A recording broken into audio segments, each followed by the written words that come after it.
ಇನ್ನು ರಿಸೀವ್ ಆಗಬೇಕು. ಬಟ್ ನನಗೆ ವಾಟ್ಸಪ್ ಮುಖಾಂತರ ಸಿಕ್ಕಿದೆ ಆ್ಯಸ್ ಆಫ್ ನೋ. ಸೊ ಅದರಲ್ಲಿ ಪ್ರೈಮಾ ಫೇಸಿ ಏನು ಹೇಳಿದ್ದಾರೆ, ತಹಸೀಲ್ದಾರ್ ಅವರ ಒಂದು ರಿಪೋರ್ಟನ್ನು ಡೆಪ್ಟಿ ತಹಸೀಲ್ದಾರು ಅವ್ರಿಗೆ ಸಬ್ಮಿಟ್ ಮಾಡಿದ್ದಾರೆ ಮಾನ್ಯ ಉಪಲೋಕಾಯುಕ್ತರಿಗೆ ಅನ್ನೋದು ಉಲ್ಲೇಖ ಇದೆ. ಅದರ ಬೇಸಿಸ್ ಮೇಲೆ ಸುಮಾರು 1000 ಹೆಚ್ಚಿನ ಒಂದು ಈ ಸ್ವತ್ತುಗಳು ಪ್ರೊಸೀಜರಲ್ ವೈಲೇಷನ್ಸ್ ಆಗಿದೆ ಅನ್ನುವಂಥದ್ದು ಅವರ ರಿಪೋರ್ಟ್ನಲ್ಲಿ ಅವ್ರಿಗೆ ಕೊಟ್ಟಿದ್ದಾರೆ ಅಂತ ಹೇಳಿದ್ದಾರೆ. ಬಟ್ ಇನ್ನೂ ನನಗೆ ತಹಸೀಲ್ದಾರ್ ರಿಪೋರ್ಟು ಲಭ್ಯ ಆಗಿಲ್ಲ ಇದುವರೆಗೂ ಆ್ಯಸ್ ಸಚ್. ಬಟ್ ಎರಡೂ ತಹಸೀಲ್ದಾರ್ ರಿಪೋರ್ಟೂ ಮತ್ತು ನಮ್ಮ ಮಾನ್ಯ ಉಪಲೋಕಾಯುಕ್ತರ ವರದಿ ಎರಡೂ ಸಿಕ್ಕಿದ್ರೆ, ಈ ಹಿಂದೆ ಕೂಡ ನಾವು ಒಂದು ತಾಲೂಕಾ ಮಟ್ಟದ ತನಿಖಾ ತಂಡವನ್ನು ರಚಿಸಿದ್ವಿ. ಎಲ್ಲ ಅಧಿಕಾರಿಗಳನ್ನು ಒಳಗೊಂಡಂತೆ 2, 3, 4 ಪಾಯಿಂಟ್ಸ್ನ ಅವ್ರಿಗೆ ಕ್ಲಿಯರ್ ಕಟ್ಟಾಗಿ ಇನ್ಸ್ಟ್ರಕ್ಷನ್ನ ಕೊಟ್ಟಿದ್ವಿ. ಒಂದು, ಪ್ರೊಸೀಜರಲ್ ವೈಲೇಷನ್ ಎಲ್ಲಾಗಿದೆ ಅನ್ನೋವಂಥದ್ದು.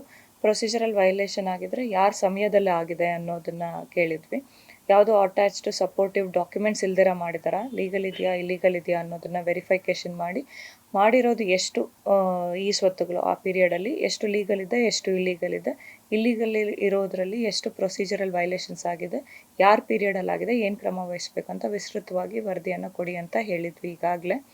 ಸೊ ಆ ನಿಟ್ಟಿನಲ್ಲಿ ಸುಮಾರು 600ಕ್ಕೂ ಹೆಚ್ಚು ಈ ಸ್ವತ್ತುಗಳ ಬಗ್ಗೆ ಮೊದಲನೇ ಹಂತದಲ್ಲಿ ಏನು ಫಾರ್ಮ್ ಮಾಡಿದ್ವಿ ಕಮಿಟಿ, ಅದರದ್ದು ರಿಪೋರ್ಟು ನಮ್ಗೆ ಬರಬೇಕಿದೆ.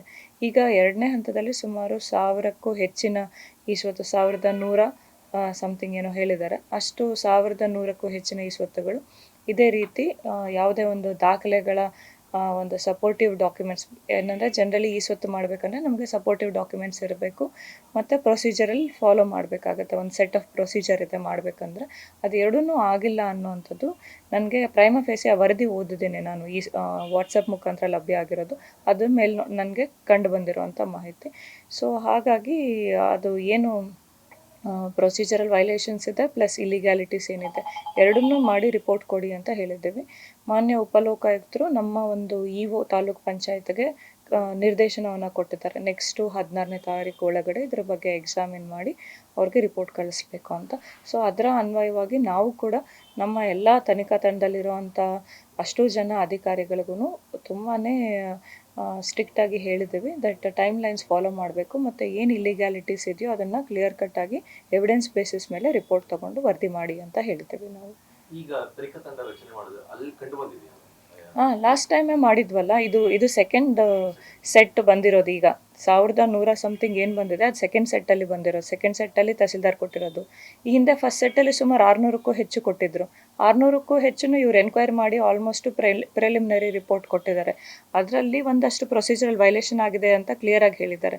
ಈಗ 1100 ಏನು ಹೇಳಿದ್ದಾರೆ ಅದನ್ನು ಕೂಡ ನಾವು ಕಮಿಟಿಗೆ ರೆಫರ್ ಮಾಡಿದ್ದೀವಿ.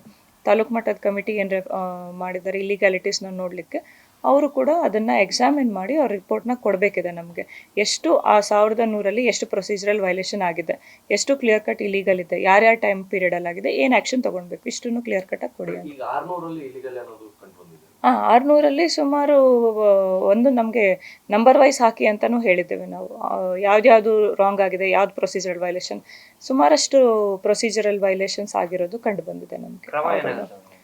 ಆ ಪೀರಿಯಡಲ್ಲಿ ಯಾರಿದ್ರು, ಯಾರೆಲ್ಲ ಲಾಗಿನ್ನಲ್ಲಿ ಅಪ್ರೂವ್ ಮಾಡಿದ್ದಾರೆ, ಬಿಕಾಸ್ ಲಾಗಿನ್ ಮಾಡುವಾಗ ಸುಮಾರು ಜನದ್ದು ಚೆಕ್ಸ್ ಆ್ಯಂಡ್ ಬ್ಯಾಲೆನ್ಸಸ್ ಮೆಕ್ಯಾನಿಸಮ್ ಅಂತ ಕರಿತೀವಿ ನಾವು, ಅದು ಇದ್ದೇ ಇರುತ್ತೆ. ಒಂದು ಆಫೀಸರ್ ಏನಾದರೂ ಡಾಕ್ಯುಮೆಂಟೇಷನ್ ಆನ್ಲೈನಲ್ಲಿ ಹಾಕಿದಾಗ ಅದನ್ನು ನೋಡಿ ಚೆಕ್ ಮಾಡುವಂಥದ್ದು ನೆಕ್ಸ್ಟ್ ಲೆವೆಲ್ ಆಫ್ ಆಫೀಸರ್ಗೆ ಜವಾಬ್ದಾರಿ ಇರುತ್ತೆ ಈ ಸ್ವತ್ತನ್ನು ಅಪ್ರೂವ್ ಮಾಡೋಕ್ಕೆ.